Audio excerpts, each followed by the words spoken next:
और अब बात करेंगे नोएडा की, जहां सिस्टम की लापरवाही की वजह से युवराज की जान का गुनहगार कौन है यह आज तक नहीं पता चल पाया। एसआईटी की जांच जारी है।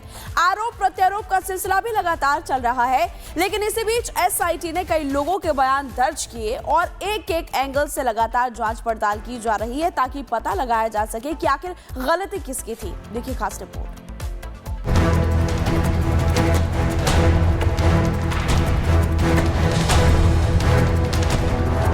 गांव दल ने बहुत लापरवाही दिखाई और मेरे बेटे को भगवान भरोसे छोड़ दिया, जबकि युवराज को आसानी से बचाया जा सकता था। युवराज मेहता वो इंजीनियर जो हफ्ते भर पहले निकम्मे सिस्टम की लापरवाही की भेंट चढ़ गया।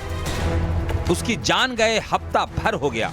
युवराज की कार को तो उस गड्ढे से निकाल लिया गया, लेकिन उसकी जान का गुनहगार कौन है ये सवाल शायद आज तक उसी गड्ढे में समाया हुआ है। इस मामले की जांच के लिए एसआईटी बनाई गई, जो लगातार लोगों से पूछताछ कर रही है। एसआईटी इस मामले में जांच के लिए नोएडा अथॉरिटी के दफ्तर पहुंची। अधिकारियों से सवाल जवाब किए गए। इसके अलावा एसआईटी हर एक एंगल से इस मामले की तह तक जाना चाहती है। इसी वजह से एसआईटी ने मोनिंदर को भी पूछताछ के लिए बुलाया। मोनिंदर वही शख्स है जिसका यह दावा था कि वो युवराज को बचाने के लिए पानी में कूदा था, लेकिन उसे युवराज कहीं मिला नहीं था। इस बीच युवराज के घर पर उनकी आत्मा की शांति के लिए एक शोक सभा रखी गई, जहां सांसद महेश शर्मा भी पहुंचे। इस शोक सभा के बाद युवराज के पिता राजकुमार मेहता बेहद भावुक नजर आए। हम युवराज को तो कभी भी न्याय नहीं दिला सकते, क्योंकि वह अब कभी वापस नहीं आएगा, लेकिन यह जरूर चाहते हैं कि इस पूरे घटनाक्रम में हुई लापरवाही के लिए जिम्मेदार लोगों पर कठोर से कठोर कार्रवाई की जाए और ये सुनिश्चित किया जाए कि भविष्य में कोई दूसरा युवराज इस प्रकार की त्रासदी न झेले। मैं भाई मुनिंद्र को भी धन्यवाद देता हूं कि उन्होंने किसी की परवाह न करते हुए नाले में छलांग लगाई और मेरे बेटे को ढूंढने और बचाने का प्रयास किया। वहीं नोएडा के उस हादसे के बाद के कुछ नए वीडियो भी सामने आए हैं। उन वीडियो को देखकर ये साफ समझा जा सकता है कि अगर दमकल की टीम चाहती तो युवराज की जान बच सकती थी। Bureau report, Republic Bharat. और अब बात करेंगे नोएडा की, जहां सिस्टम की लापरवाही की वजह से युवराज की जान का गुनहगार कौन है यह आज तक नहीं पता चल पाया। एसआईटी की जांच जारी है। आरोप प्रत्यारोप का सिलसिला भी लगातार चल रहा है, लेकिन इसी बीच एसआईटी ने कई लोगों के बयान दर्ज किए और एक एक एंगल से लगातार जांच पड़ताल की जा रही है ताकि पता लगाया जा सके कि आखिर गलती किसकी थी। देखिए खास रिपोर्ट।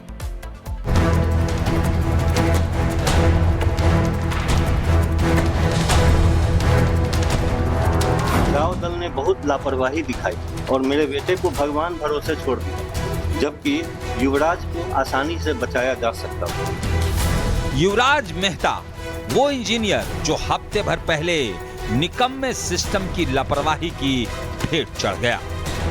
उसकी जान गए हफ्ता भर हो गया।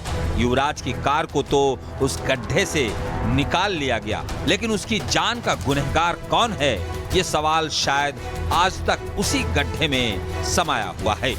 इस मामले की जांच के लिए एसआईटी बनाई गई, जो लगातार लोगों से पूछताछ कर रही है। एसआईटी इस मामले में जांच के लिए नोएडा अथॉरिटी के दफ्तर पहुंची। अधिकारियों से सवाल जवाब किए गए। इसके अलावा एसआईटी हर एक एंगल से इस मामले की तह तक जाना चाहती है। इसी वजह से एसआईटी ने मोनिंदर को भी पूछताछ के लिए बुलाया। मोनिंदर वही शख्स है जिसका यह दावा था कि वो युवराज को बचाने के लिए पानी में कूदा था, लेकिन उसे युवराज कहीं मिला नहीं था।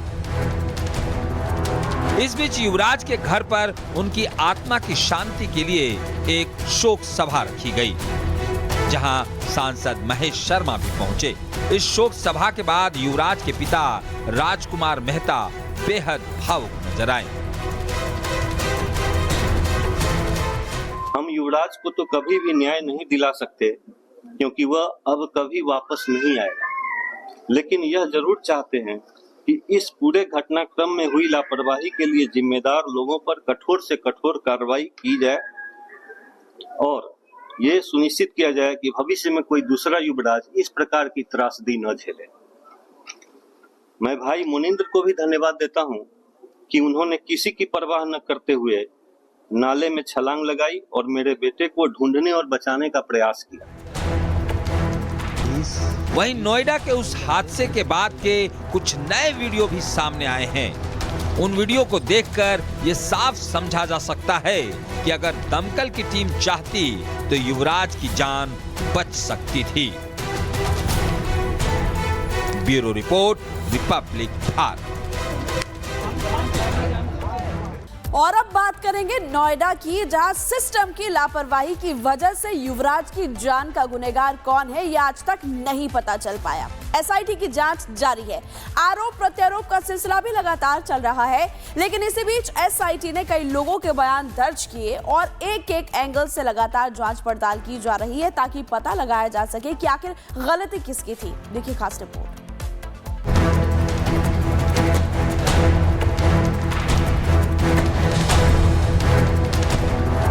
गांव दल ने बहुत लापरवाही दिखाई और मेरे बेटे को भगवान भरोसे छोड़ दिया, जबकि युवराज को आसानी से बचाया जा सकता था। युवराज मेहता वो इंजीनियर जो हफ्ते भर पहले निकम्मे सिस्टम की लापरवाही की भेंट चढ़ गया।